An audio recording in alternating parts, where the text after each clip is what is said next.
one thing I wanted to expand on more for a personal blog. So this is me speaking freely, just expressing my thoughts on being an osteopath, being a healthcare practitioner, things that I've learned from my own perspective and things that I try and teach the people that I work with. Now, one thing that I mention or I try and get across to a lot of my clients, and one thing that I try to focus on in myself, is situating myself as observer, as context. Now, this has psychotherapeutic benefits, but it also has very, very strong spiritual benefits. I'll explain. If I were to keep asking you who you are and what you are, I could keep taking things away. I could take away your name, your religion, your house, your profession, even an unfortunate situation I could take away, for example, your social circles, and yet you would still remain. Even when you could be in a freak accident, lose your arms and your legs, you could completely lose your appearance, and yet you would still be who you are. Not part of who you are, you would be who you are in the fullest. In Buddhism, the observer is the only concrete thing, it's the only still thing. Everything else is empty.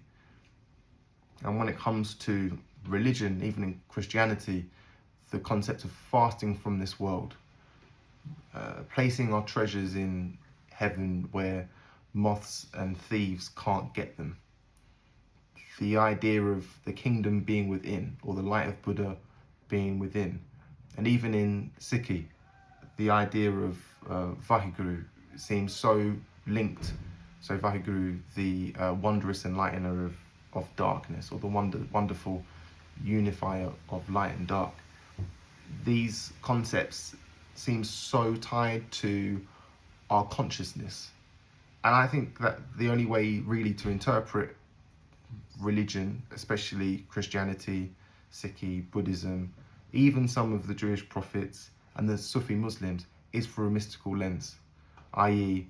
that there is a certain bliss in Sikhi, I think it's Anand, a bliss that occurs when we're able to fully situate ourselves and associate ourselves with consciousness.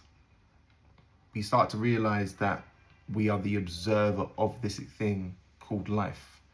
That, for example, are you actually acting out of free will, or do you more have the pleasure of witnessing your life unfold?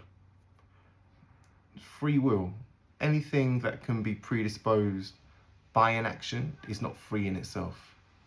If you're watching this because it came up on your algorithm, all that had to happen was, or it came into your mailbox or something, all that had to happen was this video reached a threshold which piqued your interest. And did you really have a choice to watch it? I'm not too sure. I think that you watching this video was predisposed by events which happened before you watched that video. And I think, in my opinion, we could trace all the way back to the Big Bang. For example, if I were to have a group of marbles and I was to just disperse them all across the floor, if I give each of those marbles awareness, nothing really changes. They still go in that direction. They just get to witness themselves roll out from that initial position. However, if I give them an ego, they now get to give credit to themselves as to where they go. I went across the floor behind this bookcase because I meant to. I hid underneath this chair because I meant to. But then the opposite is true. I meant to go here, but the cat swagged me and now I'm all the way over here, not where I wanted to be. Now, the only difference here is ego. Awareness is truth. Ego is a myth. Ego gives us blame and it gives us false self-assurance. Essentially, we're either making a rod for our own back or we're marking our own homework, regardless of where you look at it. They're both false. if we, I think, come to the conclusion, which I think is the only possible conclusion, that no matter what each one of us does, we are doing the best that we can every step of the way. That's true for those individuals who we judge as being bad and those who we admire as being good. Once again, bringing us back to the Christian concept of remove the log from your own eye, and then maybe you can remove the splinter from the other person's eye. It alleviates, I think, this perception that everyone is doing the best that they can be at each point in time. It alleviates us from judgment. If we don't judge others, it makes it harder for us to judge ourselves. We alleviate ourselves from ego, and it means we can step into a position of love.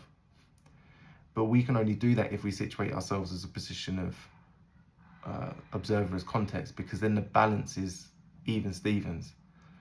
We, once again, love thy neighbour as thyself. We view each other true to who we are and true to who they are and true to us all being part of the whole, to bring a Stoic concept into it. And that the whole is working itself out. It has ever done since the moment of creation, or the Big Bang, or whatever you want to call it. Now, a lot of people find, and this, Ross Harris talks about this, who's one of the main propagators, or the main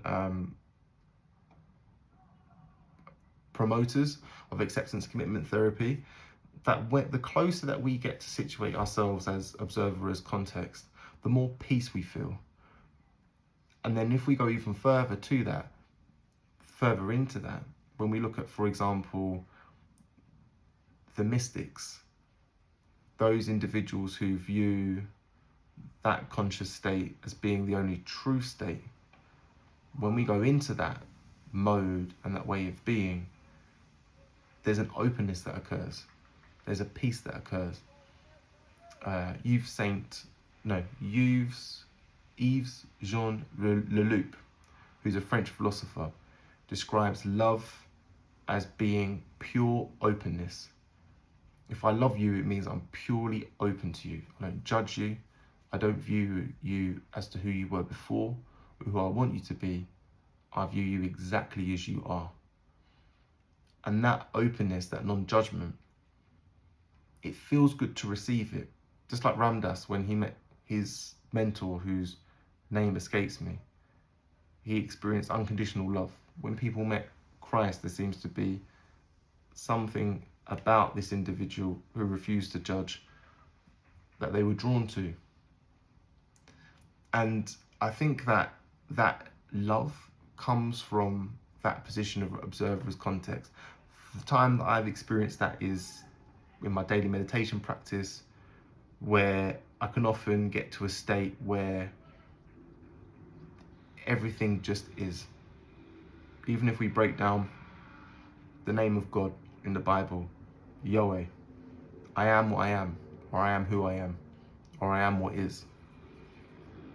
Now, Joseph Campbell, I'm sure, would hint at this being a projection of our own interior divinity, our own experienced divinity, that once we're able to situate ourselves in that observer's context, within consciousness, that there's a bliss that we can experience which comes with a lack of baggage.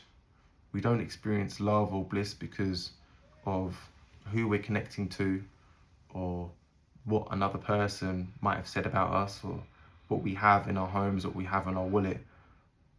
We are experiencing bliss out of the joy of simply being blessed with a chance to observe the world around us.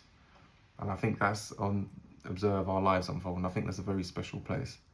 One of my favourite poems by a Sufi mystic whose name escapes me is that you infuse me through and through as any good friend would do. So when I speak of you, and when in silence I yearn for you. And it's that drive, that internal thirst that we have to be connected to, I think, our most conscious state, the divine state, the anointed one, or the Christ within us, the light of Buddha, Waheguru, the beloved, whatever you want to call it. So, although, yes, observer as context is I think it's an amazing place to be. Observer as context is an amazing place, an amazing throne, an amazing vantage point to sit on, to watch our lives unfold. I think there's a lot of spiritual depth to it. And without going too much deeper, reading the works of Bernardo Kustrup and his work into idealism, I think there's a lot to unpack in there, that our most conscious state might even be connecting to what all of this is actually made of. And it starts with unburdening ourselves with ego and with attachment. Like I said, this is just my own personal rantings, my own personal blog. I'm just uploading it for future reference. Maybe we'll see if my mind changes. But yeah, if you have been watching this, I appreciate your time. Thank you so much.